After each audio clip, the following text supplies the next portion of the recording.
কারণ আমাকে খুলতে হয় মেয়রদের খুশি করতে আর অমুকদের খুশি করতে। তাহলে একজন কাউন্সিলর হবে শুধু এই খুশি করে? আমি খুব খুশি হতাম উনি আমাকে যতটা বুক ঠুকে বলেছিলেন না যে হ্যাঁ আমি অমুকের বেডরুমে যাই, যেতে হয়। তো আমি ওই রেড চার্ট আর ওই যা যা আরো সুন্দর সুন্দর জিনিস পাওয়া গেছে ওইগুলো উনি যদি বুক ঠুকে বলতেন যে হ্যাঁ এগুলো আমার, আমি এগুলো ব্যবহার করি কারণ এটাই আমার পেশা বা নেশা। আমাকে ঘর থেকে যদি কেউ বাজারে নামিয়ে থাকেন তিনি মমতা বন্দ্যোপাধ্যায়। কিরে কানন, প্রেম করবি না কাজ করবি, এটা কার কথা ছিল? এটা মমতা বন্দ্যোপাধ্যায়ের কথা ছিল। এটা অভিষেক বন্দ্যোপাধ্যায়ের উচ্চারণ ছিল না। এই দলের বিষয়টাই এইরকম যে তুমি যদি লুকিয়ে খারাপ কাজ করো সেটা তোমার কিছু অন্যায় নয়। আমার আর শোভনের রং মিলান্তি নিয়ে এত আলোচনা ছিল, কিন্তু প্রথম রং মিলান্তি তো আমরা বহু বছর আগে দেখতাম যে অনন্যা অরূপ করে বেড়াচ্ছেন। হ্যাঁ, ফিরহাদ হাকিম আহ কত সুনিপুণ ভাবে একটা ষড়যন্ত্রকে এনক্যাশ করে শোভনের মতো একজন মেয়রকে সরিয়ে নিজে মেয়রের পদে বসেছেন। আরো ভয়ঙ্কর ছিল দাওয়াতে ইসলাম কথাটা উচ্চারণ করা, যে একটা কনস্টিটিউশনাল পোস্টে বসে সে এত ফান্ডামেন্টালিস্ট একটা কথা বলছে। সেই সময় মমতা বন্দ্যোপাধ্যায় উচিত ছিল না ডানা ছাটা। একদিন শোভনকে চয়েস নিতে বলা হয়েছিল যে নয় বৈশাখী ব্যানার্জি আর নয়তো মমতা বন্দ্যোপাধ্যায় বা দল। আজকে যদি আমি ওকে বলতাম যে কেন মমতা বন্দ্যোপাধ্যায়ের কাছে যাচ্ছ, তাহলে আমিও খুব ছোট হয়ে যেতাম। আমার মনে হতো যে আমি এটা কেন অপশন দিচ্ছি। কিন্তু উনি ক্রমশ বিচ্ছিন্ন হতে হতে কতিপয় শুধু ফিল্ম আর্টিস্ট, হ্যাঁ মানে ফিল্ম আর্টিস্ট, সিরিয়াল, মানে একদম সেলিব্রিটিরা বাদে আমি তো যে কোনো ফিল্ম মানে ফিল্ম ফেস্টিভ্যালে গিয়েও দেখতাম ওনার কলিগরা অপাঙ্ক্তেয়। শুধু কয়েকজন সিরিয়াল আর্টিস্ট, ফিল্ম আর্টিস্ট, আজকে তারা কোথায়? আজকে তারা কোথায় আছে? আইপ্যাকের মতো একটা ভাড়াটে সংস্থা কিন্তু তখন আসতে চেয়েছে, শোভন কিন্তু তার বিরোধিতা করেছিল।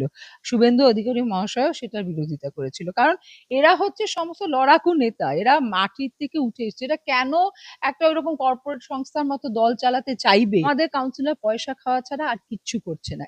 এই যে একদম এত বড় অভিযোগ যেটা একটা অনুষ্ঠানে গেলে আমি শুনতে পাচ্ছি, তাহলে মমতা বন্দ্যোপাধ্যায় কান অব্দি পৌঁছচ্ছিল না? তখন সেনাপতি, অনুপ্রেরণা, ফ্যান ক্লাব, মানে আমার তো ওই জন্মদিনের দিন নির্লজ্জের মতো বয়স্ক সমস্ত নেতারা যখন দাঁড়িয়ে থাকতো একটু হাত মিলিয়ে সেই ছবিটা কতক্ষণে ফেসবুকে দেবে, সেইটা দেখতেই খুব মানে অবাক করা লাগতো যে এটা কোথাকার কালচার। যিনি ধোঁয়া ধোঁয়া করে এত ধোঁয়া দেখতে পেলেন, এত উন্নয়ন দেখতে পেলেন, তিনি বলছেন 15 বছর কোনো কিছু হয়নি। এ পুরো ওই ভবানীপুর অঞ্চলটায় না ব্যানার্জি পরিবারের বিরুদ্ধে, আমি কিন্তু বলবো না শুধু মমতা বন্দ্যোপাধ্যায়, শুধু অভিষেক বন্দ্যোপাধ্যায়, এই নখানা গাড়ির কনভয় নিয়ে কোন ভাইয়ের বউ যাচ্ছে একটা কলেজের জিবি অ্যাটেন্ড করতে। হ্যাঁ মানে প্রত্যেকে সমাজসেবী, এবং প্রত্যেকে সমাজসেবীর নামে যে ল্যান্ড গ্র্যাবিং চলেছে, একটার পর একটা বিল্ডিং শুধু, এই জায়গাটা এত দৃষ্টিকটু হয়ে যাচ্ছে। আসলে এই যে চোর গুলো বাদ দেবে না, এইটা একটা বিরাট একটা পাজল তৃণমূলে। কারণ কে কে চোর আর কে ডাকাত আর কে ছিচকে, এটা হচ্ছে লড়াইটা, কিন্তু চোর নয় এরকম মানুষ বাঁচা খুব মুশকিলে। কারণ কার নাম বাদ দেবে বলতো? যারা ওকে লেনিন দেখতো, যারা ওকে মা সারদা দেখতো, যারা ওকে রবীন্দ্রনাথের থেকে বড় কবি দেখতো, যারা বলতো যে এত ভালো চিত্রশিল্পী জন্মায়নি পশ্চিমবঙ্গে। তো এই সব লোকেরা সব উবে গেছে। উবে গেছে শুধু নয়, শোনো আমার কথা হচ্ছে উবে যাওয়াটা এক ধরনের ছিল, নিন্দে করছে তারা। তারা বলছে ভয়ে আমি এটা বলতে বাধ্য হয়েছি। এইটা একটা লজ্জাজনক অধ্যায় হয়ে থাকবে যে 15 বছর ক্ষমতায় থাকার পরে 15 মাস যায়নি একটা দল পুরো উবে যাচ্ছে। রাজনীতিতে এই মুহূর্তে দাঁড়িয়ে বাংলার রাজনীতিতে বিশ্বাস কথাটা উবেই গেছে। কারণ কেন, আমরা যেভাবে দেখতে পাচ্ছি একের পর এক ব্যক্তি কার্যত মমতা বন্দ্যোপাধ্যায়ের পাশের সারিতে যারা ছিল, একদিকে অরূপ বিশ্বাস বসে থাকতেন, একদিকে ফিরহাদ হাকিম বসে থাকতেন, মানে ছুরিটা পেছন থেকে এমন ভাবে মারলেন। মমতা বন্দ্যোপাধ্যায়কে রিয়েলাইজ করতে পারলেন যে কাদেরকে আমি যোগ্য সম্মান দিয়েছিলাম। শুধুমাত্র ফিরহাদ হাকিমের কথা বলতে গেলে একটাই ব্যক্তি আমার মনে পড়ে, যিনি রয়েছেন আমার সামনে, বৈশাখী বন্দ্যোপাধ্যায়। শুধুমাত্র তার সম্পর্কে কে শিখণ্ডী করে এই মেয়র পদে ওনার বসা। কারণ কেন, আপনারা প্রত্যেকেই জানেন জল শোভন বলে বিখ্যাত শোভন চট্টোপাধ্যায়কে কার্যত সরিয়ে দেওয়া হয়েছিল, সরিয়ে সেই চেয়ারে ফিরহাদ হাকিমকে বসানো হয়েছিল। যে জলের জন্য কলকাতা হাহাকার করত, সেখানে জল শোভন কিন্তু সেখানে একটা অন্যতম মেয়র হিসেবে তার স্বীকৃতি রেখেছে। আজও আমরা জল শোভন বলতে যাকে বুঝি তিনি শোভন চট্টোপাধ্যায়। আর সেই শোভন চট্টোপাধ্যায়কে যখন সরানো হয়েছিল, তখন আর কেউ নয়, আমার সঙ্গে রয়েছেন বৈশাখী বন্দ্যোপাধ্যায়, তাকে শিখণ্ডী করে সরিয়ে ফিরহাদ হাকিমকে বসানো হয়েছিল। কিন্তু এখন রাজনীতির জট এমন একটা দিকে গেছে, কোন দিকে বলুন তো? এখন মমতা বন্দ্যোপাধ্যায়ের কাছে কেউ নেই, কিন্তু সেই কানন কিন্তু রয়েছে সাথে। তিনি হসপিটালেও গেছেন, সব জায়গায় গেছেন, বলছেন এখন তো মমতা বন্দ্যোপাধ্যায়ের থেকে তার কিছু পাওয়ার নেই, মেয়র পদও নেই, তবু তিনি গেছেন, তার সঙ্গে রয়েছেন। কিন্তু ফিরহাদ হাকিম এখন সব কিছু নিয়ে কার্যত আজকে বিরোধী দলের যারা বিধায়ক হিসেবে নিযুক্ত হয়েছেন তাদেরকে প্রশিক্ষণ দিচ্ছেন। আপনারা হয়তো অনেকেই বলবেন বৈশাখী বন্দ্যোপাধ্যায়কে তুমি উপরে করে তুলছো, বা বৈশাখী বন্দ্যোপাধ্যায় নিয়ে এত কিছু বলছো। বৈশাখী বন্দ্যোপাধ্যায় নিয়ে এত কিছু বলছি না, বৈশাখী বন্দ্যোপাধ্যায় সম্পর্কই কাঠগড়ায় দাঁড়িয়েছিল এই ফিরহাদ হাকিমের মেয়র পদে দাঁড়ানোর জন্য। দিদি কি বল? না, একেবারেই ঠিক বলেছো যে আমি যে কথাটা তুমি আজকে খুব একদম দৃঢ়ভাবে তুমি যেভাবে বলো সেইভাবেই বললে যে একেবারে আমাকে শিখণ্ডী করেই শোভনের অপসারণটা হয়েছিল, এবং ব্যক্তিগত সম্পর্ককে অহেতুকভাবে রাজনৈতিক একটা মোড়কে পরিবেশন করে আমার সঙ্গে ওর সম্পর্কটা কোনোভাবে মেয়রের চেয়ারকে এফেক্ট করেনি। খুব সুপরিকল্পিতভাবে একটা ষড়যন্ত্র তৈরি হয়েছিল, এবং তার ফলে তুমি যদি দেখো একদিকে শোভন মুক্তি পেয়ে গেছে, কারণ আজ যা দেখছি যে সমস্ত মানে প্রতিদ্বন্দ্বময় পরিবেশ তৈরি হয়েছে রাজনীতি, সেখানে ও যে রাজনীতি করেনি এতে আমি খুশি। কিন্তু এটা ঠিক যে যে আদরের কানন ছিল, যে কাননের জন্য দিদি একেবারে মানে দিদি ছিল শেষ কথা, দিদির জন্য আজও ও প্রাণ হাজির, কিন্তু এটা ঠিক যে সেটা রাজনৈতিক সম্পর্ক নয়, ব্যক্তিগত স্তরে নিশ্চয়ই শোভন। আমি এই যে তুমি কথাটা তুললে যে যখন কেউ পাশে নেই ওকে দেখা যাচ্ছে, তা আমাকে এটা নিয়ে অনেকে প্রশ্ন করেছিল যে কেন এখন কেন, তখন আমি একটাই কথা বলেছিলাম যে একদিন শোভনকে চয়েস নিতে বলা হয়েছিল যে নয় বৈশাখী ব্যানার্জি আর নয়তো মমতা বন্দ্যোপাধ্যায় বা দল। তো শোভন বলেছিল যে আমার ব্যক্তিগত সম্পর্ক যেহেতু দলকে এফেক্ট করছে না, আমি এই অপশনে ঢুকবোই না, আমি দলের ক্ষতি করিনি, কিন্তু বৈশাখীকে আমি ত্যাগ করব না শুধুমাত্র একটা ডিকটেট মেনে, যে যে ডিকটেশনের কোনো মূল্যই নেই। তেমনি আজকে যদি আমি ওকে বলতাম যে কেন মমতা বন্দ্যোপাধ্যায়ের কাছে যাচ্ছ, তাহলে আমিও খুব ছোট হয়ে যেতাম, আমার মনে হতো যে আমি এটা কেন অপশন দিচ্ছি। ওকে সরিয়ে যাকে বসিয়েছিল আজকে তার বিশ্বাসঘাতকতায় তোমরা যতটা মানে বিস্মিত হচ্ছ, আমি যদি তুমি তার রাজনৈতিক ইতিহাস দেখো, যার বাড়িতে ঢিল ছোড়া দিয়ে শুরু হয়েছে, তো সে তো পিছনে ছুরি চালাবে, এটাই স্বাভাবিক ছিল। মমতা বন্দ্যোপাধ্যায় আপনার কথাটা কি মমতা বন্দ্যোপাধ্যায় জানতেন না? নিশ্চয় জানতেন, এবং মমতা বন্দ্যোপাধ্যায়ের একটা অদ্ভুত বিষয় আছে যেটা একেবারে আমাদের এখন প্রেজেন্ট যিনি মুখ্যমন্ত্রী তার থেকে পুরো অপোজিট, যে মমতা বন্দ্যোপাধ্যায়ের স্মৃতি না খুব দুর্বল, মানে উনি চট করে ভুলে যান যে কে ওনার সঙ্গে কি ব্যবহার করেছেন। এই ভুলে যাওয়াটা ওনার কনভিনিয়েন্স কিনা আমি জানি না, কিন্তু এই এর যে মাসুল উনি দিচ্ছেন, হ্যাঁ, সেটা আমার মনে হয় যে এটা বঙ্গবাসী হিসেবে খুব লজ্জাজনক অধ্যায় আমাদের জন্য, এবং মর্মান্তিক যে একটা দল যেটা যারা কিন্তু একেবারে হঠাৎ করে তৈরি হয়নি, যাদের একটা সংঘর্ষের ইতিহাস ছিল, যারা মানুষের ম্যান্ডেটে এসেছিল, একেবারে হারার সাথে সাথে প্রায় উবে গেল। কিন্তু তুমি একই চিত্র তুমি দুটো ইলেকশন আগে যাও, শুভেন্দু অধিকারী মহাশয়ের দল ছেড়েছেন, উনি বিজেপিতে গেছেন, কটা ছিল বিধায়ক ওনার পাশে, সেই বিধায়ক সেই সেই দলের সাংসদকেও ভাঙানোর জন্য নিশ্চয়ই তৃণমূল তার নিজের মতো করে চেষ্টা করেছে, কখনো দরজা অর্ধেক খুলেছে, কখনো যখন শুভেন্দু অধিকারী গেছেন দিদি, তখন তো তিনটে বিধায়ক ছিল বিজেপিতে, তখন তিনি গেছেন সেখান থেকে। কি পাওয়ার ছিল, কি পাওয়ার ছিল ওদের, মানে পদ থেকে রিজাইন করে গেছে। করে গেছিল। মানে তুমি যদি রেজিগনেশন, আজ যারা রিজাইন করছে তাদের কিন্তু পেছনে একটা উদ্দেশ্য ছিল, কিন্তু শোভন চট্টোপাধ্যায় শুভেন্দু অধিকারী এরা যখন রিজাইন করেছে এদেরকে কিন্তু কেউ তাড়িয়ে দেয়নি, এরা একেবারে ক্ষমতার মধ্য গগনে ছেড়েছে পরিবেশটা দেখে পার্টি যে এখানে আর রাজনীতি করতে পারছে না মাথা উঁচু করে।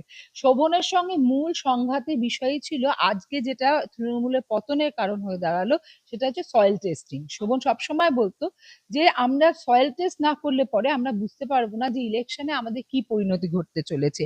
আইপ্যাকের মতো একটা ভাড়াটে সংস্থা কিন্তু তখন আসতে চেয়েছে, শোভন কিন্তু তার বিরোধিতা করেছিল, শুভেন্দু অধিকারী মহাশয়ও সেটার বিরোধিতা করেছিল, কারণ এরা হচ্ছে সমস্ত লড়াকু নেতা, এরা মাটির থেকে উঠে এসছে, এরা কেন একটা ওইরকম কর্পোরেট সংস্থার মতো দল চালাতে চাইবে। হ্যাঁ, কেন করবে?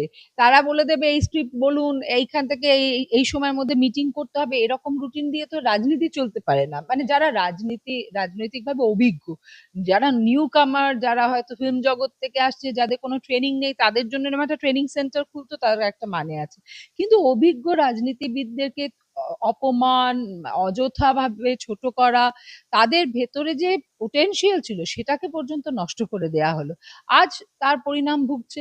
ফিরহাদ হাকিম আহ কত সুনিপুণ ভাবে একটা ষড়যন্ত্রকে এনক্যাশ করে শোভনের মতো একজন মেয়রকে সরিয়ে নিজে মেয়রের পদে বসেছেন। উনি যা যা পেয়েছেন মমতা বন্দ্যোপাধ্যায়ের কাছ থেকে, এবং উনি বাংলার মানুষকে যেভাবে অপমান করেছেন, আমি বলছি মেয়রের চেয়ারে বসে বৈশাখী বন্দ্যোপাধ্যায়ের সম্পর্কে কথা বলাটা যতটা অনুচিত বলে উনি প্রজেক্ট করেছিলেন, তার থেকে আরো ভয়ঙ্কর ছিল দাওয়াতে ইসলাম কথাটা উচ্চারণ করা, যে একটা কনস্টিটিউশনাল পোস্টে বসে সে এত ফান্ডামেন্টালিস্ট একটা কথা বলছে। সেই সময় মমতা বন্দ্যোপাধ্যায় উচিত ছিল না ডানা ছাটা। কিন্তু মমতা বন্দ্যোপাধ্যায় আজ পর্যন্ত কখনো সঠিক সময় সঠিক সিদ্ধান্ত নেননি। তার বিরাট ভাবে মাসুল আজকে উনি দিলেন, শুধু উনি দিলেন না। আরেকটা জিনিস আমরা বারবার বলতাম, এই যখন কলকাতা শহরে জল জমে যায়, তখন আমরা বলতাম যে আমরা ফুল টাইম মেয়র কেন পাবো না, এক ব্যক্তি অনেক পদ নিয়ে কেন বসে থাকবে, মেয়র কেন শুধুমাত্র মেয়রের চেয়ারে থাকবে না শুধু এতগুলো। তাই নয়, শোনো, মেয়র মানে একটা জিনিস তোমরা জানো কিনা জানি না, যে যখন কলকাতায় প্রচন্ড বৃষ্টি হতো বা একটা কোনো বড় আমাদের দুর্যোগ আসতো, মমতা বন্দ্যোপাধ্যায় কিন্তু শোভনের থেকে কখনো না কখনো ওপিনিয়ন নিয়েছে, হ্যাঁ, যে এখানে এটা কি করা উচিত বা তুই একটু দেখ।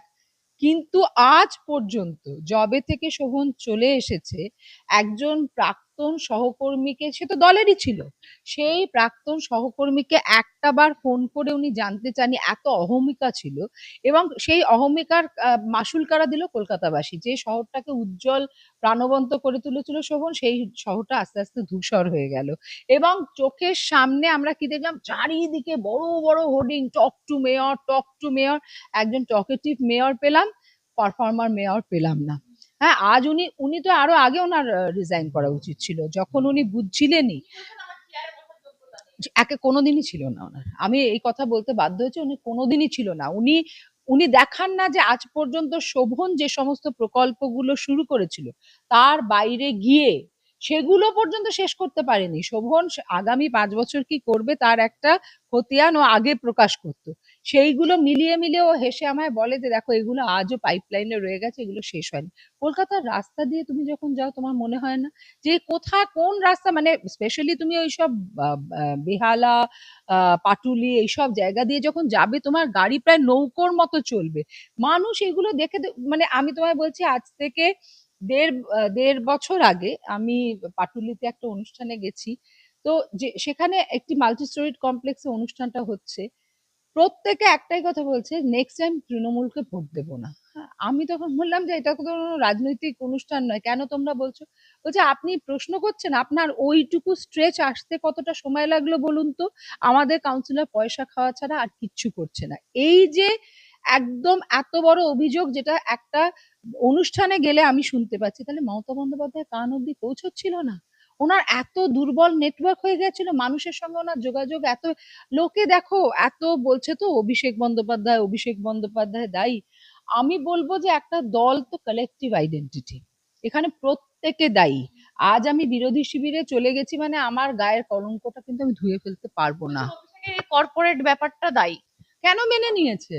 কেন মেনে নিয়েছে? আমার কথা হচ্ছে মানে দল করতে আসা মানে তো দাসত্ব প্রথাকে মেনে নেওয়া নয়। যতক্ষণ ক্ষমতায় থেকেছে তার সেনাপতি ছিল আজকে। যখন সেনাপতি, অনুপ্রেরণা, ফ্যান ক্লাব, মানে আমার তো ওই জন্মদিনের দিন নির্লজ্জের মতো বয়স্ক সমস্ত নেতারা যখন দাঁড়িয়ে থাকতো, একটু হাত মিলিয়ে সেই ছবিটা কতক্ষণে ফেসবুকে দেবে, সেইটা দেখতেই খুব মানে অবাক করা লাগতো যে এটা কোথাকার কালচার। কিন্তু এটা ঠিক যে আজ যারা কথা বলছেন তারা যদি দলের মধ্যে কথা বলতেন, দলটা কিন্তু বাঁচতো। এখন যেটা বেঁচেছে সেটা হচ্ছে এই কতিপয় স্বার্থপর মানুষের স্বার্থটা বেঁচে গেছে, এটাই দল বাঁচেনি। কাকুলি ঘোষ দস্তিদার, শতাব্দী রায়, যারা মানে দীর্ঘদিনের সাংসদ, তারা যখন তারা যখন উল্টো দিকে যাচ্ছে, তারা যখন একটা এনসিপিআই দল যার কোনো আইডেন্টিটি নেই তাতেই তারা যখন যাচ্ছে বলছে আমরা নতুন করে কাজ করতে চাই, আমরা ঠিক দলে অভিষেকের কালচার মেনে নিতে পারছিলাম না। আজ আজ দল যখন ক্ষমতায় নেই, যখন বিজেপি ক্ষমতায়, তখন কেন তাদের দম বন্ধ হয়ে আছে? আমারও এইটাই প্রশ্ন যে আজকে যারা কথা তুলছেন, মানে আমি একজনের কথাই বলছি, কাকলিদির কথা বলছি। উনি বলছেন যে ভীষণ খারাপ একটা পরিবেশ, মিসোজিনিস্ট কথাবার্তা। যখন সুজেটের আমরা পার্ক স্ট্রিট কাণ্ড দেখেছি, তখন উনি কি বলেছিলেন যে খরিদ্দারের সঙ্গে লড়াই, ওইটার পরিণতি ঘটেছে। এত বড় একটা মানে প্যাথেটিক উচ্চারণ, একজন ডাক্তার মানুষ, উনি কিন্তু এমন নয় যে উনি রাজনীতি না করলে পরে কালকে উনি খেতে পাবেন না। উনি কিন্তু ওনার সংসার চালানোর মতো একা ক্ষমতা রাখেন। তাহলে কার চাপে সেদিনকে উনি এই কথাটা বলেছিলেন? সেটা কি মমতা বন্দ্যোপাধ্যায় ওনাকে শিখিয়ে দিয়েছিলেন? যদি শিখিয়ে দিয়ে থাকে, তাহলে ওনার কি সেই সিদ্ধারা তখন শক্ত ছিল না এটা বলা যে আমি একজন মহিলা হয়ে মহিলাকে এই আক্রমণ করব না? এই ব্যক্তি আক্রমণের কালচারটাকে সেদিনকে উনি কি করে মেনে নিয়েছেন? ওটা প্যাট্রিয়ার্কাল ছিল না? ওটা পুরুষতান্ত্রিক একটা স্টেটমেন্ট ছিল না? আমি কোনো মহিলার চরিত্র না জেনে তাকে একটা কলগাল বলে দিতে পারি?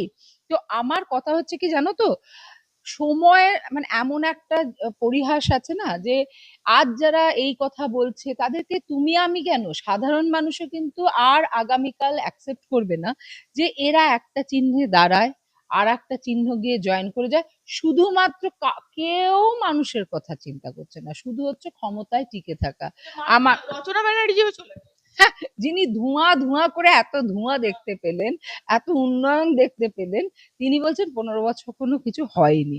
হ্যাঁ, মানে আমার সত্যিকারে এত হাসি পায় যে আজকাল মিডিয়ার কল্যাণে কি বলতো, সমস্ত ক্লিপিং তো ইয়েতে থাকে, আমরা যে কোনো সময় দেখতে পাই।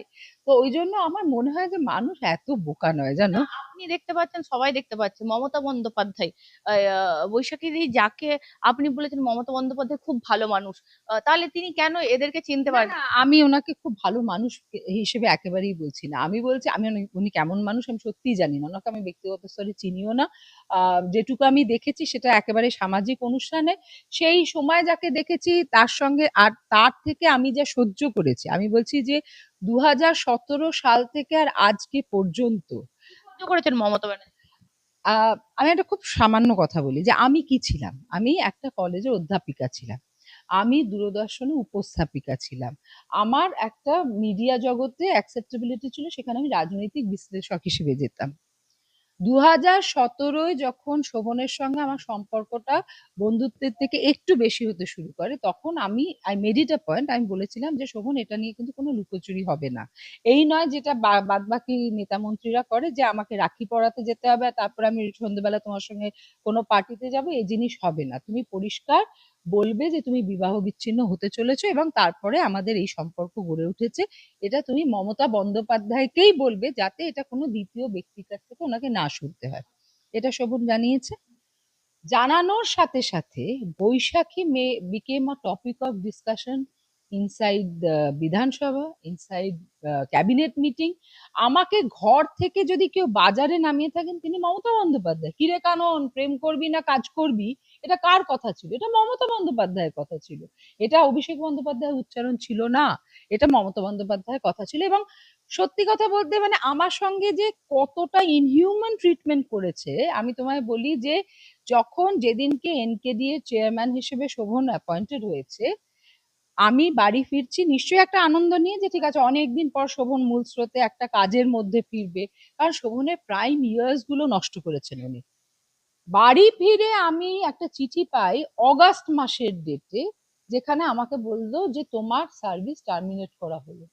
আমি তো দেখে অবাক হয়ে গেলাম। আমি আমি বলছি শোভন, মানে কোথায় আমি আশা করেছি যে উনি এতদিন ধরে যে ইনজাস্টিস গুলো করেছেন সেটা উনি হয়তো রেকটিফাই করবেন। আমাকে নবান্নে উনি যেদিনকে ডাকলেন শোভনের ভবিষ্যৎ ডিসকাস করার জন্য, আমাকে যখন উনি বললেন তুমি তোমার জন্য কি চাও, আমি ওনাকে একটাই কথা বলেছিলাম, আমার কোনো চাহিদা নেই, শুধু আমি আমার কোয়ালিটি অনুযায়ী। কে পাঠিয়েছিলেন হ্যাঁ, সম্পর্কটা জানার পর? হ্যাঁ, মানে যখন শোভন ছেড়ে চলে গেছে বিজেপিতে এবং বিজেপিতে খুব কমফোর্টেবল হতে পারছে না, তখন যখন তোমাদের সবার মনে আছে আমি একদিন নবান্নে গেলাম, তো তখন উনি যখন আমার সঙ্গে কথা বলছেন, উনি নিশ্চয়ই শোভনকে ভীষণভাবেই ফেরত চাইছিলেন দলে। তখন উনি বললেন যে তোমার জন্য কি চাও? তখন আমি একটাই কথা বলেছিলাম যে আমি আমার কোয়ালিফিকেশন অনুযায়ী যে পোস্টটায় আছি সেইটাই প্লিজ টাচ করো না। তার বাইরে আমার কিচ্ছু চাই না, কারণ যিনি পদ দেন তিনি পদ নিয়েও নিতে পারেন, কিন্তু এটা আমার নিজের যোগ্যতায় পাওয়া একটা চাকরি, সেটা উনি যেন হাত না দেন। আমি অবাক হয়ে গেলাম যে আমি মিটিংটা সেরে প্রেসকে মিট করে যখন গাড়িতে উঠছি, তখন আমি আর একটা প্রেস মিটিং দেখতে পাচ্ছি।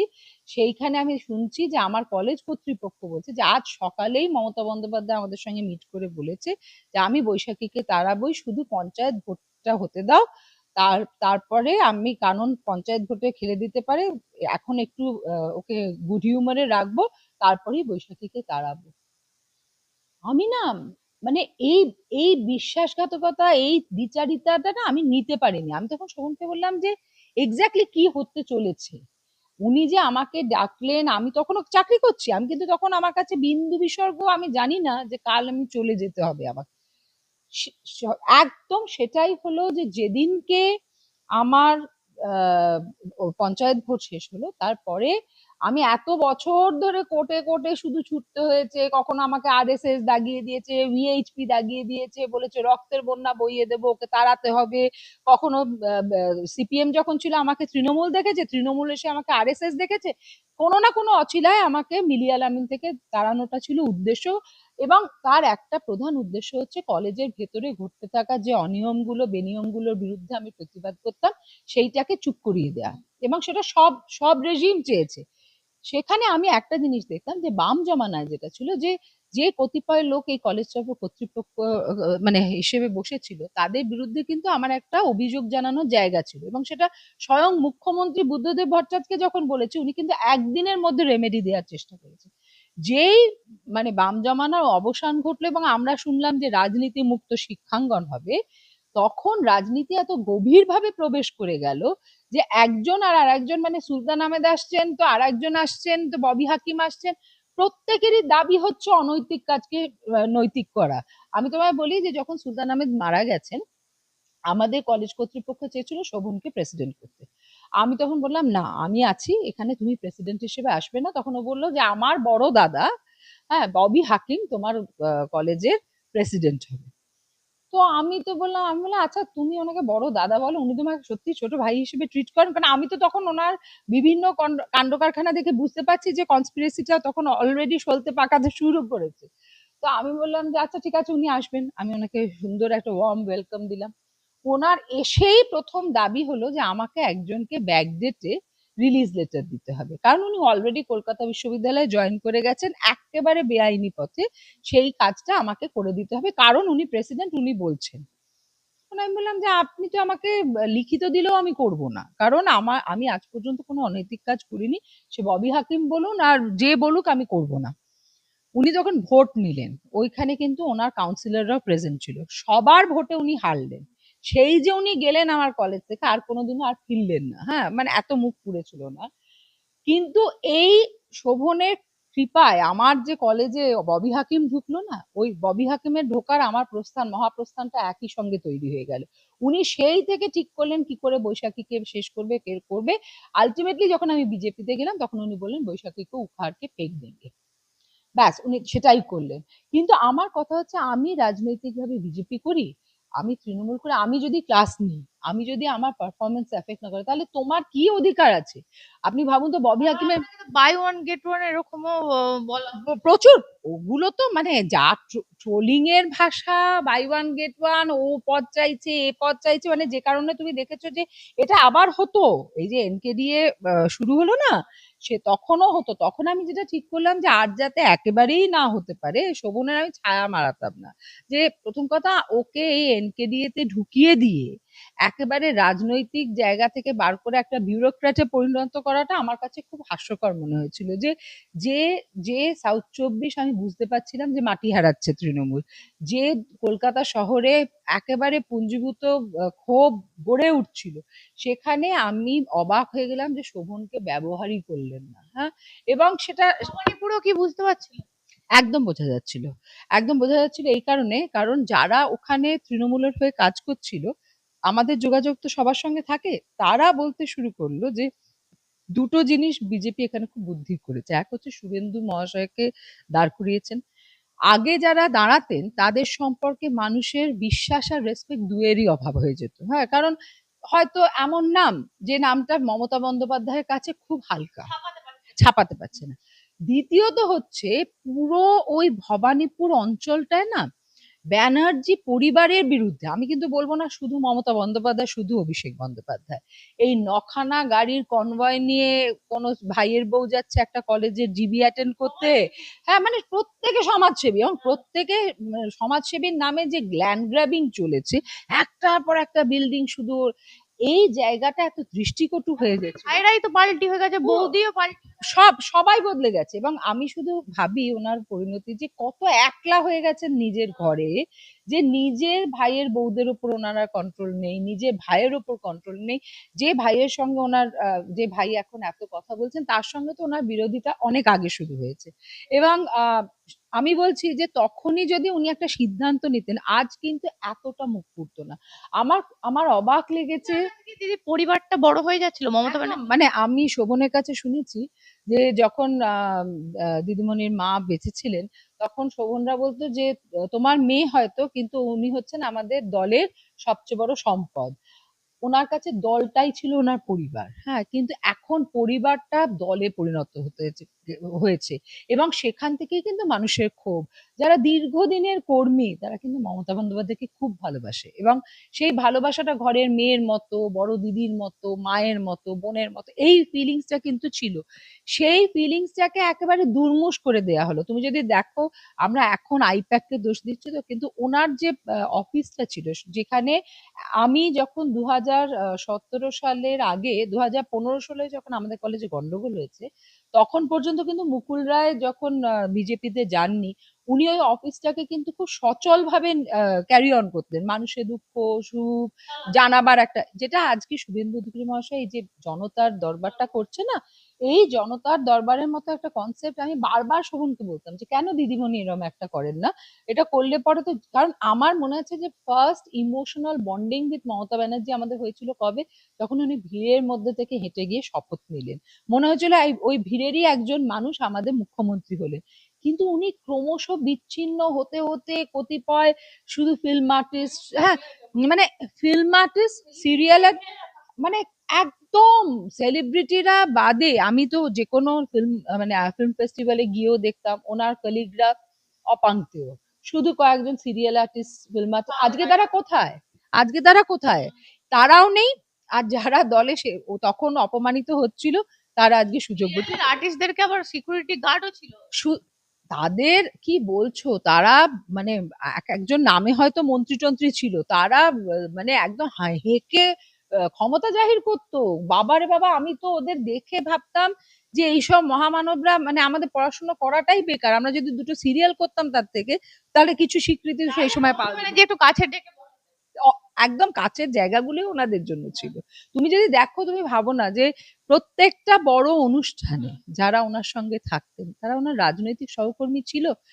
যখন এইটা ওনার কতদিন এটা এক্সকিউজ হয়েছে বলতো, যখন উনি ক্ষমতায় আছেন, ক্ষমতায় যতক্ষণ রাজা থাকে না তার 7 গুণ মাপ হয়ে যায়, ক্ষমতাচ্যুত হয়েছেন, যারা আসলে আগলে থাকার কথা তারা এতদিন অপমানিত হতে হতে বিচ্ছিন্ন হয়ে গেছে, যেই সুযোগ পেয়েছে পাল্টে খেয়ে চলে গেছে। এখন দলের বিধায়ক সাংসদ কাকুলি ঘোষ দস্তিদার তো অনেক দিনের ওনার সঙ্গী, আরো খলিলুর রহমান, আবু তাহের আলী, মানে এরাও তো সব চলে গেছে এক শুধু এক তাই করে। না, তুমি শোনো আমার কথা হচ্ছে যে এই যে কাকলিদির যাওয়াটা, এটা কোন সময় হলো, তোমার দল হেরে গেছে, হার জিত তো প্রত্যেক দলে থাকবে, মানে এই তো নয় যে আমি 15 বছর ক্ষমতায় আছি মানে নেক্সট 5 বছরে আমি জিতবই, হারার এই ট্রেনিংটাও তার কর্মীদের দিতে হয়। হেরে যাওয়া মানে সর্বস্ব ভেঙে যাওয়া এটা তো নয়। তার মানে যে সমস্ত বিধায়করা জিতে এসেছিল তাদের কোনো আদর্শ ছিল না, তাদের আনুগত্য ছিল না, শুধু ক্ষমতার লিপ্সা ছিল। সায়নী ঘোষকে দেখা গেল দিদি, তারপর নতুন করে একটা কমিটি ভেঙে তৈরি করা হলো, আমরা ভাবলাম হয়তো নতুন করে আবার তৃণমূল আবার উদ্ভব হবে, কিন্তু তাতে ভালো ভালো মানুষদেরকে হয়তো চোরগুলোকে বাদ দিয়ে রাখবে, কিন্তু সেরকম তো কিছু। না আসলে এই যে চোরগুলো বাদ দেবে না, এইটা একটা বিরাট একটা পাজল তৃণমূলে, কারণ কে কে চোর আর কে ডাকাত আর কে ছিচকে, এটা হচ্ছে লড়াইটা, কিন্তু চোর নয় এরকম মানুষ বাছা খুব মুশকিলে, কারণ এই রকম মানুষরা আসলে হচ্ছে আমাদের কর্মীরা, তৃণমূল দলের কর্মীরা ছিল এই রকম মানুষ। কিন্তু যারা নেতা হয়ে গেছে, মানে আমি তোমায় বলছি ছাত্র নেতা, যুব নেতা, তাদের কি হালচাল, তারা কি মানে একজন ঘুরতো, আমি দেখতাম ছাত্র পরিষদের নেতা ঘুরছে, তার 4টে করে বাউন্সার পেছন আগুপুচু ঘুরছে। ছাত্র নেতা ছাত্রদের সঙ্গে মিশে যাবে? শোভন এখনো কোনো অঞ্চলে গেলে পরে সেই অঞ্চলের মানুষদের নাম ধরে তাদেরকে ডাকে। তুমি একটা নেতা দেখাও তো, এই যে যারা ভুইফোর গুলো, যে একটা মানুষ তার পুরো পাড়ার লোকজনকে চেনে? নেই। কিন্তু আমাদের পাড়ায় পাড়ায় সমাধান আছে। তাহলে পাড়ায় পাড়ায় সমাধানটা কিসের? শুধুমাত্র ওই সরকারি প্রকল্পগুলো পৌঁছে দেওয়াটা সমাধান নাকি? তোমার ভোট ব্যাংকের সঙ্গে তোমার যোগাযোগ থাকবে না? শুধু তোমার সোশ্যাল মিডিয়ায় তুমি রেভলিউশন করবে, তুমি 4-5খানা রক্তদানের ছবি দিচ্ছ। বা এখানেও আবার কি, যে আমি আছি মানে প্রত্যেক পুজোয় আমি প্রেসিডেন্ট হব, প্রত্যেক ফাংশনে আমি চিফ গেস্ট হব। কেন? আমার পাড়ায় গুণীজন নেই?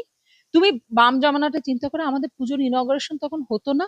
তখন পুজোগুলো আনন্দের ছিল না? আমরা তো ছোটবেলায়, তোমরা সেই সময় আরো হয়তো জন্মাওনি বা অনেক ছোট, আমরা তো তাও পুজো এনজয় করেছি। এখন হচ্ছে থিমের লড়াই, কে কাকে দিয়ে চক্ষুদান করাচ্ছে, কে থিম সং গাই। বিশ্বাসকেও তো অরূপ আরে অরূপের স্বরূপ প্রকাশ পেয়েছে। হ্যাঁ, কারণ এখন জিনিসটা হচ্ছে প্রত্যেকে এই যে আবার পাল্টি খাচ্ছে না, এই পাল্টি খাওয়াটা ভাবছে যে আমি পাল্টি খেয়ে বেঁচে যাব। কিন্তু একটা জিনিস খুব শুভ এই পুরো সময়টা, একটা অস্থির সময়ের মধ্যে আমি যেটা সবচেয়ে শুভ আমার লাগে, সেটা হচ্ছে আমি দেখলাম একজন কাউন্সিলর মানে শুভেন্দু অধিকারী মহাশয় হাঁটছেন কর্পোরেশনের মধ্যে, সে পারলে পরে প্রায় পায়ে পড়ে যায়, এমন ভাবে বিগলিত হয়ে নমস্কার বলুন কোনো সেই দিনই তার অফিসে রেড করে খুব সুন্দর সুন্দর জিনিস পাওয়া গেল 100। অনন্যা বন্দ্যোপাধ্যায় হ্যাঁ, তো অনন্যা বন্দ্যোপাধ্যায়ের ওই ওই রেডটা না ওর অফিসে চাবি ছিল না আমার। উনি বলেছেন চাবি ছিল না। উনি একথাও বলেছেন যে আমি এখন আর দায়িত্বে নেই। তো তুমি দায়িত্ব নেই, তাহলে তুমি কর্পোরেশনে গেছো কেন? তাহলে তো ইউ আর অ্যান আউটসাইডার। তুমি যদি বলো যে আমি কেউ নই, তাহলে you don't have any right to enter the corporation. ওইটা তো coordinator, councillor, ex councillor, whatever she may be, আমার বাড়িতে আমি 5 দিনের জন্য থাকবো না মানে আমার বাড়ির মধ্যে জিনিসগুলো আমার হবে না, অন্য কেউ এসে, তাহলে তো তোমার এক্ষুনি চার্ট ছিল বৈশাখী দিয়ে, আমি বলছি রেড চার্ট, গর্ভনিরোধক সব জিনিসপত্র। আমি এত এবং এই খারাপ কালচারে, মানে আমি তো অ্যাটলিস্ট অনন্যা বন্দ্যোপাধ্যায়ের ক্ষেত্রে আমি ব্যক্তিগতভাবে জানি যে কিছু বছর আগে আমার সঙ্গে একটু অনুষ্ঠানে ওনার সঙ্গে যখন আমার তর্কাতর্কি হচ্ছে, হ্যাঁ হ্যাঁ, তোমাদের অনেকের কাছেই ছিল, তোমরা ভদ্রতাবশত ওই ভাষা এত সুন্দর ছিল যে বের করতে পারোনি। সেই অনুষ্ঠানে তিনি বুক বাজিয়ে বলছেন যে হ্যাঁ আমি অনৈতিক কাজ করি। একজন জনপ্রতিনিধি সে বুক ঠুকে বলছে, এবং পরে আমি মমতা বন্দ্যোপাধ্যায় বলেছিলেন এক্স্যাক্টলি কথাটা কি? জানতে চাই। খুব লজ্জা করছে বলতে, কিন্তু আমি আমি ওনার আমার ব্যক্তিগত জীবনে উনি বেশ কিছু ভাবে অনুপ্রবেশ করার চেষ্টা করছিলেন, তখন আমি ওনাকে প্রথমে ভদ্রভাবেই বলি যে I am not liking this. হ্যাঁ, এই এই সখ্য যা তৈরি করার চেষ্টা করছো, এই বাড়িতে পলিউট করো না। তো আমি দেখছি আমি সিনেমা প্রিমিয়ারে যাচ্ছি, সেখানে গিয়ে ওনার আঁচলটা সরে যাচ্ছে, ঠিক এসে শোভনের মাথায় পড়ছে। তো আমি অনেকদিন ধরে এটা দেখতে, কারণ আমি আমার মেয়েকে নিয়ে যাচ্ছি, এইসব দৃশ্য সে দেখুক আমি একেবারেই চাইনি।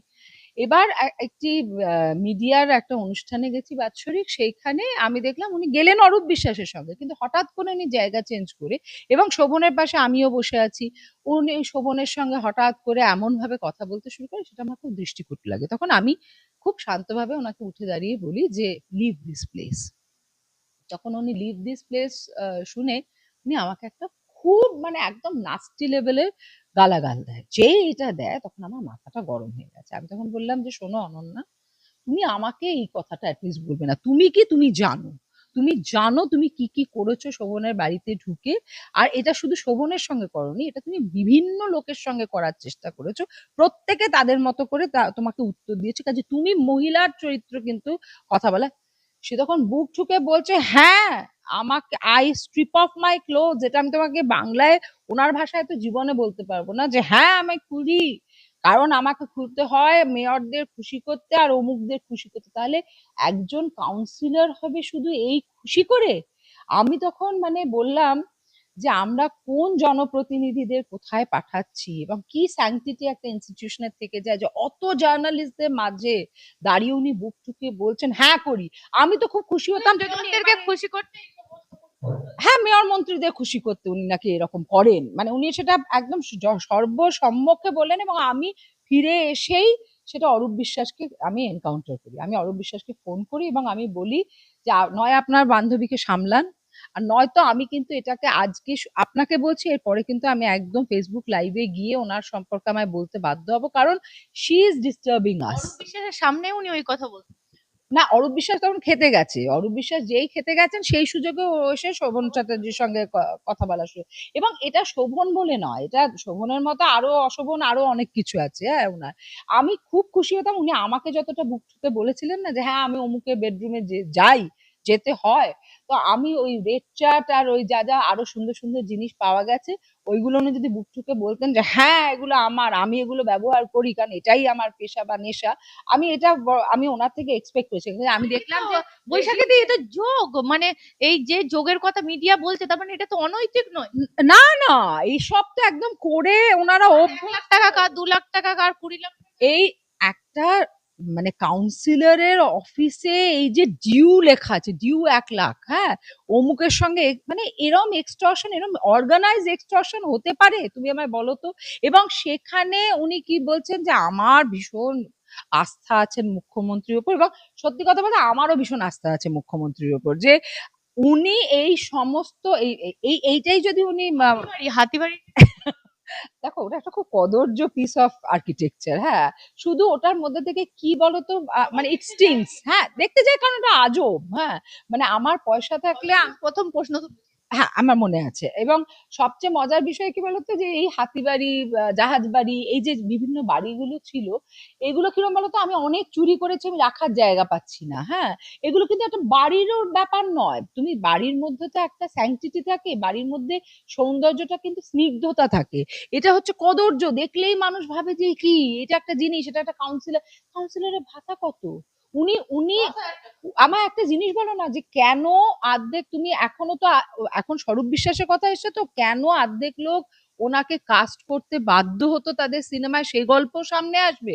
আমি তো বিভিন্ন প্রিমিয়ারে যেতাম, তা আমি একদিন বললাম যে আমরা সত্যি জানতাম না এত বড় একজন অভিনেত্রী আমাদের মধ্যে রাজনীতি করেন। তখন আমাকে বললেন যে নন্দনের ছবি ইয়ে করবে না, রিলিজ করবে না অরূপদা, যদি না ওকে নেওয়া হয়। তো এরা এরা এরা কিন্তু মুখ খুলবে খুব শিগগির। এই যে জিনিসটা চলছিল না, আমার একটা জিনিস ভালো লেগেছে কি বলতো, যতই ওরা বিক্ষুব্ধ শিবির, বিরোধী শিবির, যা যা শিবির যোগ করুক, ওদেরকে বিজেপির ছেলে মেয়েরাও কেউ অ্যাকসেপ্ট করবে না, ওদেরকে তৃণমূলের লোকেরাও আর কেউ অ্যাকসেপ্ট করবে না, ওদেরকে নিজের পরিবারের কেউ ভোট দেবে কিনা এটাও আমার সন্দেহ। অবস্থাটা তাহলে কি হলো? দেখো একটাই জিনিস হয়েছে যে রাজনীতির ভেতরে একটা বীভৎস কঙ্কাল ছিল আমাদের গত 15 বছর, সেটা বেরিয়ে এসেছে। এবং এটা তখনই হয় যখন আমরা কমপ্লিটলি ব্যাংক্রাফ্ট হয়ে যাই আমাদের আইডিওলজির দিক দিয়ে, মানে কোনো আদর্শ নেই, কোনো নীতি নেই, কোনো রাজনৈতিক দিক দিয়ে আনুগত্য নেই নেতার প্রতি। আমরা মমতা বন্দ্যোপাধ্যায়কে কেমন নেতা ভাবতাম, ক্যারিজম্যাটিক লিডার, ওনার ক্যারিজমাই মানুষকে টেনে নিয়ে যায়। উনি যখন একটা ছোট্ট গাড়িতে ঘুরতেন, আমার এখনো মনে আছে, শুধু উনি কাঁচ নামাবেন বলে আমরা কতক্ষণ গাড়ি নিয়ে দাঁড়িয়ে থাকতাম যে উনি কাঁচ নামিয়ে হাত নাড়বেন, দিদি হাত নাড়ছেন, ওইটা একটা পরম পাওয়া। কিন্তু ক্রমশ আমি দেখলাম উনি সেটার থেকে বিচ্ছিন্ন হয়ে গেলেন, এবং মানে ওনার পতনের জন্য ওই স্তাবকরা দায়ী, একদম যিনি নাম নাম কিছু আছে? আচ্ছা, কি বলছো, কার কার নাম বাদ দেবে বলো তো, যারা ওকে লেনিন দেখতো, যারা ওকে মা শারদা দেখতো, যারা ওকে রবীন্দ্রনাথের থেকে বড় কবি দেখতো, যারা বলতো যে এত ভালো চিত্রশিল্পী জন্মায়নি পশ্চিমবঙ্গে, তো এই সব লোকেরা এক- সব উবে গেছে, উবে গেছে শুধু নয়, শোনো আমার কথা হচ্ছে উবে যাওয়াটা এক ধরনের ছিল, নিন্দে করছে তারা, তারা বলছে ভয়ে আমি এটা বলতে বাধ্য হয়েছি। আরে কিসের ভয়, কিসের ভয়, কি হারাবার ভয় ছিল? আমার কথা হচ্ছে যে স্বাচ্ছন্দ্য, সুবিধা। এই একদম এক্সাক্ট কথাটা তুমি বলেছো, যে হারাবার ছিল হচ্ছে শুধুমাত্র সুখ, স্বাচ্ছন্দ্য, আরাম, আর একটা ছোট্ট পদ, যে পদটার সঙ্গে কি বৈশাখী দিয়ে এই যে একটা রাজ্য, ছোট্ট পদ মানে হচ্ছে সেই পদটা আলোকিত করে এত রোজগারের পথ খুলে যেত, হ্যাঁ তো সেখানে তোমাকে বুঝতে হবে সেই জায়গাগুলো। আমি তো কাউন্সিলরদের বাড়ি যখন প্রথমবার ভোটে যখন যেতাম, আমি দেখতাম যে সিমেন্টের মেঝে আছে, ঠিক আছে, তার 6 মাসের মধ্যে মেপল উড ফ্লোর হয়ে যেত।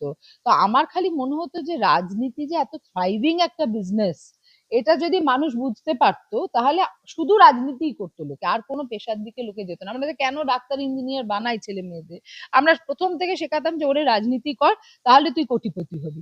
কিন্তু আমার একটা জায়গায় ভালো লাগছে যে একটা গণজাগরণ হয়েছে এবারের গুলোকে ছুঁড়ে ফেলার। ছুঁড়ে ফেলা, এবং এরা কোনোভাবে ফিরতে পারবে না। আমি তোমায় বলছি, যে যে দল এদেরকে টিকিট দেবে, যে দল এদেরকে আপন করবে, মানুষ তাদের প্রত্যাখ্যান করবে। কারণ মানুষ যে আশা নেই, মানে শুভেন্দু অধিকারী যেখানে দাঁড়িয়ে আছে না, এটা হচ্ছে ভয় থেকে অভয়ের মাঝে গেছে মানুষ। হ্যাঁ, সেই যে একটা ভরসার জায়গা খুঁজে পেয়েছে, আর ওনার যে লাইন অফ অ্যাকশন একদম জবে থেকে মুখ্যমন্ত্রী হয়েছেন টিল ডেট, তুমি যদি দেখো একটা দিন, আমি মাঝে মাঝে ভাবি যে উনি সারাটা দিনে টাইম ম্যানেজমেন্ট কি করে করেন, যে এতগুলো দিক উনি ওনার দলকেও দেখছেন, উনি ওনার প্রশাসনকেও এইভাবে চাঙ্গা করছেন। প্রশাসনটা তো একদম শেষ হয়ে গেছিল, মানে তুমি যদি দেখো ভালো ভালো, যেখানে হাত দিচ্ছে সেখানে নর্দম। সত্যি কথা, এবং সেটা তো আমরা ফিল করতে পারছিলাম।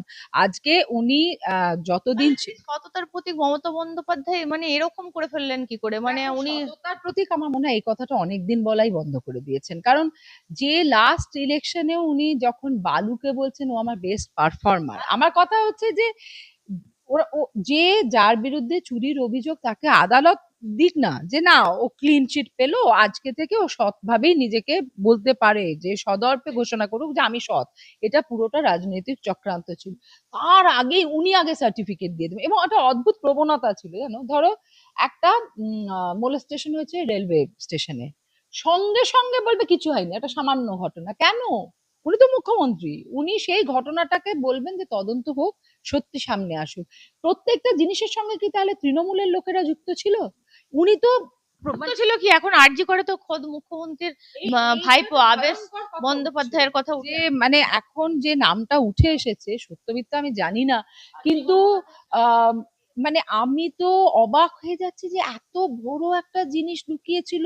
তাহলে যারা রাত দখল করেছিল, যারা তখন রাস্তায় নেমেছিল, তারা কিন্তু এতটা বিভৎসতা না জেনে, শুধু মৃত্যুর বিভৎসতা, একটি মানে বাডিং ডাক্তার সে এইভাবে প্রাণ হারিয়েছে, এবং সে ব্যাপারে একটা সরকারি ঔদাসীন্য, মানে এমন চরম ঔদাসীন্য। এবং হ্যাঁ, শুধু সেই সময় না, আমি সন্দেশখালির সময় মুখ খুলেছি, এর জন্য শোভনকে প্রচুর প্রাইস পে করতে হয়েছে। কিন্তু আমি একটাই ব্যাপারে ওকে বলতাম যে আমি আমার বিবেককে পুরো বর্জন করে ওর রাজনৈতিক কেরিয়ার তৈরি করতে পারবো না। কারণ আমার কেরিয়ারকে যখন আমি সম্পূর্ণভাবে, এবং আমি আজকে একটা পার্সোনাল কথা শেয়ার করব, যে যেদিনকে আমাকে ট্রান্সফার করে দিল, সত্যি কথা মিলিয়া আমিন কলেজ থেকে নর্থ সিটিটা নাম করা কলেজ, এখন ভাবি নর্থ সিটিতে যাইনি, ভালো হয়েছে, কারণ যা সব জিনিস সেখান থেকে বেরিয়ে এসেছে। তো আমার কাছে মনে হয়েছিল কি জানো, যে সেই 2004 সাল থেকে আমি এই কলেজে ছিলাম, 2018 সাল অবধি এতবার আমাকে আদালতের দরজা ঠকঠক করে শুধু নিজের জন্য জাস্টিস পেতে, একবারের জন্য আমাকে বলেনি যে তোমাকে বার করে একটা ভালো কলেজে দেব। যখন আমার বিরুদ্ধে সাজিয়ে সাজিয়ে ওখানকার লোকাল কাউন্সিলর আমিরুদ্দিন ববির লোকজন এনে বলছে যে উনি কমিউনাল কোয়ামকে খিলাফে, তখন ফিরাদ হাকিম এসে বললো হাম উখাড়কে ফেক দেঙ্গে, আমাকে ট্রান্সফার করে দিল। আমি এইটার বিরুদ্ধে ছিলাম, যে কেন আমাকে একটা কমিউনাল তকমা দিয়ে বার করে দেবে। তার মানে তুমি আমাকে কোনো প্রমোশন দিচ্ছ না, আমাকে কোনো রিলিফ দিচ্ছ না, তুমি আমাকে একটা বদনামের ভাগিদার করে আর একটা কলেজে পাঠিয়ে দিচ্ছ। সেইটার প্রতিবাদে আমি রিজাইন করেছিলাম। সেই সময় আমি ছিলাম বিজেপিতে। এরম একদিন একটা অনুষ্ঠানে শুভেন্দু অধিকারীও এসছেন, শোভন আছেন, আরো যারা মুকুল রায়টা সবাই আছেন। তো তখন একজন নেতা আমাকে জিজ্ঞাসা করেন যে এইভাবে কেন লাগছে তোমার পেছনে, তুমি তো পড়াতেই গেছো, তোমার এই ক্যারিয়ারটা এইভাবে নষ্ট করছে। তো শুভেন্দুবাবু একটা কথা বলেছিলেন যে দিদি একটা কথা বলছি আপনাকে, আপনি লড়েছেন প্রচুর, কিন্তু আর না মাথা ঝোঁকাবেন না, আর ঝোঁকাবেন না। শোভনদা তো আছে, আপনার খাওয়া পড়ার অভাব হবে না, আর আমি আছি, কেউ না থাকলেও কিন্তু আমি আছি, লড়াই করছেন, মাথা উঁচু করে বাঁচুন। সেদিনকার এই আমি আছিটা আমার কাছে, যখন উনি মুখ্যমন্ত্রীর চেয়ারে বসলেন, আমি তখন ভাবলাম ওই আমি আছিটা আজকে কিন্তু সত্যিকারের সেই জায়গায় এসে গেছে, যেখান থেকে তুমি জানো না, চিফ মিনিস্টারের অফিসে আমি আমি নিজে সেদিনকে গুনছিলাম, আমি 20খানা চিঠি দিয়েছি বিভিন্ন দুর্নীতি, বিভিন্ন ইস্যুস নিয়ে। প্রত্যেকবার উনি সেটাকে ফরওয়ার্ড করে দিয়েছেন সেই দুর্নীতি পরায়ণ মিনিস্টারের কাছে, 2C অমুক মিনিস্টার, মানে যার নামে বলছি তার কাছেই যদি পাঠিয়ে দেয় তাহলে আমার বিপদ বাড়িয়ে দিয়েছে না। এবং লাস্টে যখন শোভন এই কথা বলছে যে দিদি আমি একটা চেয়ারে গিয়ে বসছি আর ওর চাকরি চলে যাচ্ছে, এটা কিভাবে সম্ভব, তখন উনি বললেন যে ঠিক আছে ওকে একটা চিঠি দিতে বল চিফ সেক্রেটারিকে চিঠি দিলাম। উনি একটা বিরাট ভাবে আমি 200 পাতার ওপরে লিখে পাঠালাম যে আমি তো কাজ করেছি, আমাকে কাজের বছরটাতেই বলছেন কেন যে আমি নেই, তাহলে আমি তো একটা দুর্নীতি করেছি যে আমি টিচার ইনচার্জ হিসেবে ডিডিও হিসেবে চেক সই করেছি, তাহলে তো এটা আমার একটা দুর্নীতিতে পরিণত হয়, আপনারা অ্যাটলিস্ট এই এই অপবাদ দেবেন না, আমার চাকরি নিয়ে নিয়েছেন সমস্ত কাগজ দেয়া সত্ত্বেও। এবং আমি অ্যাটলিস্ট 18টা মিটিং করেছি, education minister, principal secretary higher education, chief secretary সবার সঙ্গে, মমতা বন্দ্যোপাধ্যায়ের সঙ্গে মিটিং করেছি, তার নেট রেজাল্ট হচ্ছে 0। কাজে আমার কাছে এটা মনে হয়েছে জানো তো যে আমার মা যেদিনকে চলে যাচ্ছেন তার আগের সপ্তাহতেও শোভনকে প্রশ্ন করেছিল যে আমার মেয়েকেই মূল্য দিতে হলো কেন, কি ক্ষতি করেছিল। এটা শুধু আমার কথা নয়, এটা শুধু অভয়ার মৃত্যু নয়, এটা শুধু সুজেটের গ্লানি নয়, এরকম প্রচুর মানুষ, আমি বলছি আরো অনেক মানুষ না অহেতুক ভিক্টিমাইজড হয়েছে। একটা জিনিস বলছি, শুধু আপনার সম্পর্কটা সামনে এসেছিল সেজন্য আপনাকে তার ফল চোকাতে হলো, কিন্তু তৃণমূল কংগ্রেসে তো এরকম পার্থ চট্টোপাধ্যায় বলেছেন আমার একটা গার্লফ্রেন্ড ছিল বলে কতজনের যে বউ আছে তার উপর অনেকগুলো গার্লফ্রেন্ড আছে, ওনার কথা অনুযায়ী আমি বলছি, তাহলে তাদেরকে তো চোকাতে হয়নি। না যতক্ষণ লুকিয়ে রাখেন না, এই দলের বিষয়টাই এরকম যে তুমি যদি লুকিয়ে খারাপ কাজ করো সেটা তোমার কিছু অন্যায় নয়। মমতা বন্দ্যোপাধ্যায় তো লুকানো ছিল না।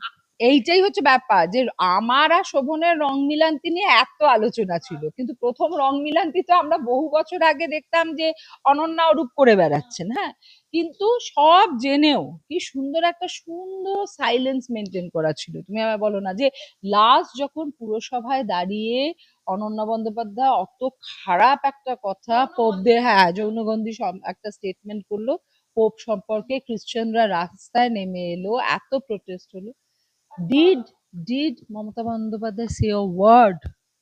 Did Firhad Hakim say a word? Mayor হিসেবে ওনার দায়িত্ব ছিল না রেপ্রিমান্ড করা, শুধুমাত্র অরূপের বান্ধবী বলে, দুজন বন্ধু বলে এইটা স্পেয়ার হয়ে গেল। কাউন্সিলর হলে ছাড় কেউ পেত না, মানে লোকের মুখে কথা বসিয়ে তাকে দরকার পড়লে এক ঘরে করে তাকে পদচ্যুত করাতো। মানে তুমি ভাবো না শান্তনু সেনের বউ কতদিন ধরে কত রকম স্টিগমা সহ্য করেছে, কেন না তার বর যেহেতু আরজি করার সময় মুখ খুলেছিল, তাহলে আজকে তার মেয়েও সহ্য করেছে, তাহলে আজকে যখন অনন্যা বন্দ্যোপাধ্যায় সবার সামনে এরকম একটা কথা বলেছিল কেন স্পেয়ার হয়েছে, কেন তারপরে মুখ্যমন্ত্রী অনুষ্ঠানে তার পাশে দেখা গেছে, হ্যাঁ সুন্দরী, এবং হয়তো উনি সেই সব কাজগুলো করতে রাজি ছিলেন যেটা হয়তো অন্যান্য মহিলারা যারা ভদ্র বাড়ি থেকে আসছেন সেটা করতেন না, সেটা হয়তো রিফিউজ করতেন।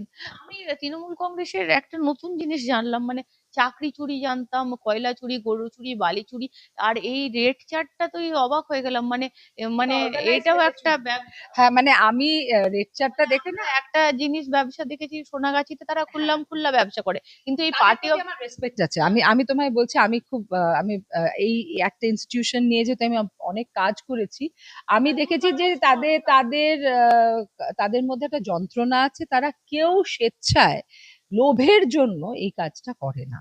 হ্যাঁ এরা হচ্ছে একটা উচ্চতায় পৌঁছানোর জন্য কোনো সিঁড়ি এদের জন্য খারাপ নয়, সবকিছু এরা করতে পারে। এবং আমরা আজকে অনন্যা বন্দ্যোপাধ্যায় হচ্ছে একটা নাম, এর বাইরে কতজনের কাছে এগুলো আছে, তাদের অফিসগুলো এখনো পৌঁছয়নি মানুষ, কোনগুলো অফিস বলছে অবশ্যই আছে। ক্ষোভের বহিঃপ্রকাশটা যদি অন্যরকম হতো। আর আরো একটা জিনিস আমার মনে হয় যে মানুষের এটা ভাবা খুব দরকার, এবং প্রশাসনকেও আমি এটা আমার রিকোয়েস্ট, যে যে সমস্ত এফআইআর গুলো, মানে আমি শোভনকে নিজে মজা করে বলছিলাম যে এই 28টা এফআইআর আমি ঠিক করেছি যে আমাদের মুখ্যমন্ত্রী যিনি পুলিশ মন্ত্রী তাকে পাঠাবো, যে কেন মিনিমাম ইন্টারোগেশনও হয়নি, যেহেতু সেখানে বড় বড় নাম ছিল, তাহলে তাদের কি কোনো ইন্টারোগেশনে আনা যাবে না? তো সেইখানে আমার কথা হচ্ছে যে এফআইআর হয়েছে 2008-এ হয়েছে, 11 হয়েছে, আজ তারা অ্যারেস্টেড হচ্ছে, কিন্তু সেই সমস্ত পুলিশ স্টেশনে তখন কারা ছিল তাদের কেন স্পেয়ার করা হচ্ছে? তারা ইকুয়ালি দোষী, সেই পুলিশ অফিসারকে শাস্তি দিতে হবে। কারণ যদি তারা আমার এফআইআর আমি এখনো মনে আছে যে আমি কলেজে যখন আহত এবং ভীষণভাবে ব্লিডিং হচ্ছে, ওসি বেনিয়াপুকুর আমার মানে এফআইআর নেবে কি নেবে না এটা সুলতান আহমেদকে ফোন করছে। আমি ফোনটা কেড়ে নিয়ে বলেছিলাম ট্যাক্সের টাকায় মাইনে পান আপনি রাজনৈতিক মাস্টার থেকে অর্ডার নিয়ে তারপরে আপনি আমার এফআইআর নেবেন, আপনাকে এফআইআর নিতেই হবে, নয়তো আপনাকে এই ঘর থেকে বেরোতে দেবো না। উনি কিছুতেই এফআইআর নেবেন না, আমিও ওনাকে বেরোতে দেবো না। এরকম করে কিন্তু আমরা টিচাররা জড়ো হয়ে গিয়ে ওর মানে জনমতের প্রেসারে উনি কিন্তু 6 ঘন্টা পরে কিন্তু এফআইআর নিতে বাধ্য হয়েছিলেন। তাহলে সেই সমস্ত ডিমগুলো কিন্তু ওই পুলিশ কর্মচারীদেরকেও ছুটতে হবে যারা ওই চেয়ারটাকে একেবারে লাঞ্ছিত করেছে, যে কোনো কাজ করেনি দীর্ঘদিন ধরে। আর নিশ্চয়ই সেই সমস্ত রাজনৈতিক নেতারা আজ যারা ওদেরকে বলেছে তাদেরকেও তো একদম ছোড়া উচিত। মানে আমি তোমায় বলছি যে শুধু এই 1-2 না, তাদেরকে কারা রক্ষা করেছিল? চুনোপুটি এই সমস্ত। আমি তো মনে করতাম যে ওই সময় মানে মমতা বন্দ্যোপাধ্যায়ের পিকে কোন মন্ত্রী কি পদে ছিল তোমার মনে আছে? কিছু নেই, কারণ সবকিছু আলটিমেটলি দিদি যা করবে সবই দিদির অনুপ্রেরণায়। মানে কে কতটা খুশি করে চলবে বাথরুম হলেও দিদি অনুপ্রেরণা। তো এই যে আমার কাছে মনে হচ্ছিল কি জানো, যে আত্মপ্রচারেরও না একটা সীমা থাকা দরকার। আমি এত আত্মমগ্ন হয়ে গেলাম যে চারপাশের পৃথিবীটাকেই দেখতে পুরো ভুলে গেলাম। এখন এই কথাগুলো আমি এতদিন ধরে বলেছি, এত ভাবে বলার চেষ্টা করেছি। আমি খুব সামান্য একজন কর্মী, আমার মতো করে কিন্তু আরো অনেক কর্মী বলার চেষ্টা করেছে। শোনার লোক আর নেই, মানে তৃণমূলে শোনার লোকটা শেষ হয়ে গেছে। এখন কি মমতা বন্দ্যোপাধ্যায় রিয়েলাইজ করতে পারবে? আমার তো মনে হচ্ছে না, কারণ যদি উনি রিয়েলাইজ করতে পারতেন তাহলে উনি যাদেরকে আবার ফোরফ্রন্টে আনছেন, মানে আমি একটা খুব ব্যক্তিগত স্তরের একটা এক্সাম্পল দিই, যে তখন তৃণমূল অলরেডি ভাঙছে, মানে দু একজন যাচ্ছে, ওই তৃণমূল ভবন যেটা এখন খালি করতে হলো, খুব অল্প লোক তখন যাচ্ছে। তো আমাকে একজন বললো যে জানো আমরা গেছিলাম আজকে, কি ঔদ্ধত্য, মনে হচ্ছে এখনো যেন ওনারা ক্ষমতায় আছেন, এমন ভাবে ব্যবহার করছেন মালাদি আর চন্দ্রিমাদি, এইরকম মানুষের সঙ্গে ব্যবহার করে। আমরা মুখ লুকিয়ে বেরিয়ে এলাম যে আর যাব না তৃণমূল ভবনে। তাহলে উনি কাদেরকে আবার সভাপতির দায়িত্ব দিচ্ছেন, কাদেরকে মহিলার দায়িত্ব দিচ্ছেন, কাকে যুবর দায়িত্ব দিচ্ছেন, কাকে মানে 24 পরগনা দিচ্ছেন, সে উনি খোঁজই রাখছেন না যে তারা ওনার প্রিয়। আবার ব্লান্ডার করছে। আমার মনে হয় যে উনি ব্লান্ডার ছাড়া আর কিছু করছেন না। মানে আপনি বলছেন তৃণমূল দলটা থাকবে না বৈশাখী? দেখো, একটা দল শেষ হয়ে যাবে, নিশ্চিহ্ন হয়ে যাবে, এটা রাজনৈতিক মানে রাষ্ট্রবিজ্ঞানের ছাত্রী হিসেবে আমার কাছে কখনো কাঙ্ক্ষিত নয়। কিন্তু যদি একটা দলের ভিত্তি তার কর্মীদের ডেডিকেশন না হয়, তার আদর্শ না হয়, তাহলে সেটা নিশ্চিহ্ন হতে বাধ্য, এবং সেটা ইতিহাস সাক্ষী থেকে যাবে। আমার মনে হয় পশ্চিমবঙ্গের মানুষ হিসেবে আমরা এই গত 2 মাসে যা দেখছি, এইটা একটা লজ্জাজনক অধ্যায় হয়ে থাকবে যে 15 বছর ক্ষমতায় থাকার পরে 15 মাস যায়নি একটা দল পুরো উবে যাচ্ছে। 15 মাস কি 2 মাস? মানে আমি 15 বছর আর 15 মাসটা একটা টানার চেষ্টা করছি। ক্ষমতার মানে মোদিরা এমন ভাবে পান করেছে যে সেটা ঘোর থেকে বেরোতে পারছেন না। এর পরিণতি কি হবে শেষ? দেখো, আমার মনে হয় এপিটাফটা ওনাদের পলিটিক্যাল অবিচুয়ারি লিখেই আসলে বিরোধী শিবির তৈরি করছেন। কারণ এদের একটাই তকমা থাকবে, এরা বিশ্বাসঘাতক, এরা মানুষের বিশ্বাসের সঙ্গে ছেলে খেলা করেছে। কারণ এরা তখন কেউ বলেনি আমরা এনসিপিআই এর জন্য দাঁড়াচ্ছি, এনসিপিআই এর হয়ে ম্যান্ডেট নিচ্ছি, তৃণমূলের হয়ে ম্যান্ডেট নিয়েছে, মমতা বন্দ্যোপাধ্যায়কে দেখিয়ে ম্যান্ডেট দিয়েছে, অভিষেক বন্দ্যোপাধ্যায়ের সঙ্গে গায়ে লেপটে সেলফি তুলে ম্যান্ডেট নিয়েছে। তারপরে আজকে হঠাৎ করে সাধুর বেশে গিয়ে আমরা বলছি যে না এটা আমরা সহ্য করতে পারছিলাম না, দমবন্ধ, চোর, এত কিছু বলে নিজের পাপ স্খলন করতে পারবে না।